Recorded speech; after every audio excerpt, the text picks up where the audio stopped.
you first started going to China in the 80s, and if we could just talk about just what it was like very early on when it was just opening up for field work, what did it feel like for you doing field work in China back then?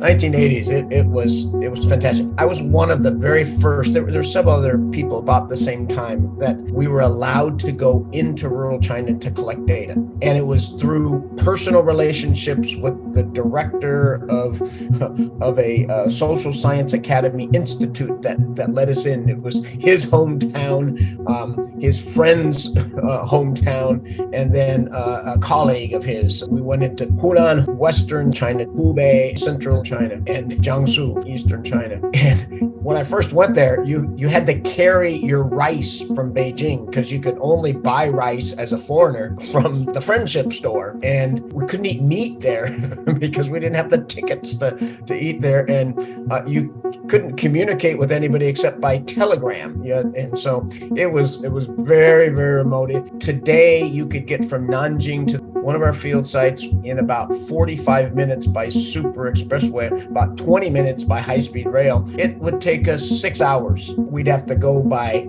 car, by jeep, and then by boat out to the villages. There were even no roads. So it's really different. The other thing is you were a big curiosity when you were in the field. Oh my God. I mean, the top leaders of the counties would come and take you to tea because they just wanted to see who this foreigner was. They didn't care what you were studying.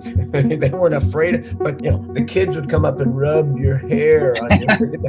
and they'd follow me around like the Pied Piper. And then, of course, from my point of view, I learned so much, but it was like this overwhelming sense that everything was new. I often remember that 15 years later, I would learn something about the village or about the rural economy, about how people lived that was always there 15 years before. I didn't even see it because there was so much going on. So it was a curiosity in that first time. And this is going to change really fast, though. Sure. That's similar to how I felt when I arrived in Beijing in the 80s.